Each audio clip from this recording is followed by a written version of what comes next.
third question is, how would you assess the current situation alongside the ABL, taking into consideration the Georgian and Tbilisi area?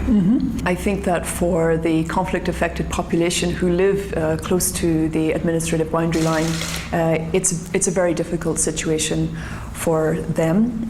They are the people that we speak to every day when we are out on patrol. We are interested to see how the impact of the presence of the ABLs, how that impacts on their daily lives. In terms specifically of the Georgian-Tbilisi area, that is also an area where we are visibly and actively monitoring and patrolling. Things are somewhat calmer now than they were in last autumn, but we continue to be vigilant. According to the latest reports in media, there are some product shortages in the occupied Skin Valley region due to the new rules from the Russian side, and also some medicines produced in Georgia were taken out from pharmacies in Skin Valley. Did the European Union Monitoring Mission receive any information regarding this issue? Maybe this problem was raised via your hotline? For us, what we advocate for strongly is that all the crossing points between South Ossetia and Tbilisi administered territory should be open every day. There's a real restriction on people's freedom of movement when those crossing points are not open, and we know again from talking to people who cross over those crossing points that they do experience hardship because of the availability of goods in the shops and also of medicines. We know from talking to people who came across when the Odzyssy crossing point was temporarily opened recently, that medicine was something that they were keen to make sure that they had, particularly over the winter months. So that creates a difficulty closing the crossing point, particularly for the people who are living in Ahogori. And then this issue is compounded when we consider the customs barriers now being imposed by the Russian Federation to the north. So I think there's these two factors that come together and make the situation even more difficult for people who are living in Ahogori and surrounding areas, and also who are living close to the ABL. So for us, it's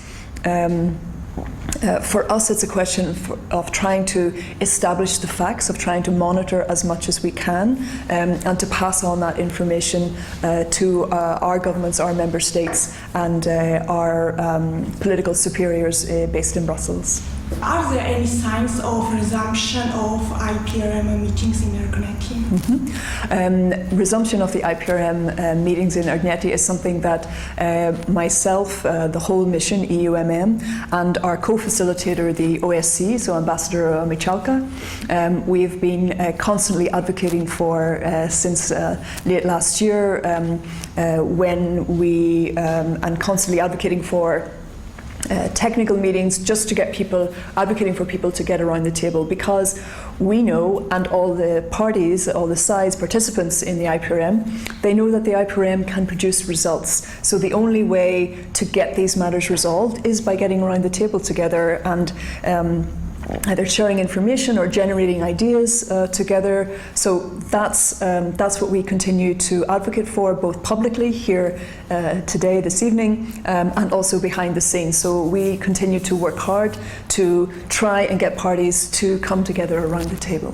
You have been heading the monitoring mission for 2 months. What are the main challenges during this period? Okay, so there have been a lot of challenges during this period. Usually I am the Deputy Head of Mission and the Chief of Staff, and that role is very much about coordinating the inner workings of the mission, making sure the mission is functioning. We have over 300 staff, so it's keeping the mission running is the main part of the role, so it's an inward-facing role. As I'm acting Head of Mission, it becomes more of an outward-facing role as well, well. So interacting with our partners in the international community and within Georgia, doing more of the political representation work, doing things more like this interview. But I think overall the challenge for us in the mission is to maintain our visible patrolling presence, to let the people of Georgia know that we are still there, we are still patrolling, there are still tense situations, and also we've been thinking about how we can adapt our posture to the situation on the ground. So it's always a challenge for us to think about what exactly it is that our operations, the message that our operations need to convey, and when, where, and how we do it. But it's a challenge that we rise to. We think that we execute well on a day-to-day basis, and that's certainly the feedback that we get from the members of the Georgian public that we speak to when we are on patrols. A new head of the mission will arrive soon. What will be your advice for him? I think my advice for him is to listen carefully to what ordinary people tell him, to what in particular the conflict-affected population who live close to the ABLs tell him, but also to listen to the political actors here. But also I think that coming in and listening is important, but also coming in, he will have fresh eyes, and fresh eyes are always interesting, and I would say don't be afraid to put forward fresh ideas, to generate new ideas, because in this business of confidence building and monitoring that we are involved in, the generation of new ideas is really important, and I feel with his background and experience and looking at things with fresh eyes, combining with listening to what people are saying on the ground, I think that can only be a good thing. The European Union Monitoring Mission's work is also focused on advancing gender equality issues. Mm-hmm. Could you please tell us more about these activities in this regard? Yeah. So the European Union Monitoring Mission is one of 10 civilian European Union Common Security and Defence Policy missions worldwide, and all of the missions have an obligation to honour the Women, Peace and Security agenda as set out in the United Nations Security Council Resolution of 1325. And this is a big year. This is the 20th year anniversary since the UNSCR 1325 was signed, and so we will certainly be marking that date on October 31st this year. That kind of broad obligation not only requires but also enables us to do work on gender issues within our mandate. And this takes two forms. One is internally inside the mission. We speak of and we implement gender mainstreaming. So how we think about how we apply gender in our work. So for example, if we're on patrolling, are we speaking to equal numbers of women and men that we interact with on the ground? Do we have representation of men and women in each of our patrols? So we think about mainstreaming gender within the workings of the mission. And then more externally, we also think about issues which have a particular effect on women, for example, on domestic violence, for example, and we can work, our mandate enables us to support some work like that, particularly around the administrative boundary lines.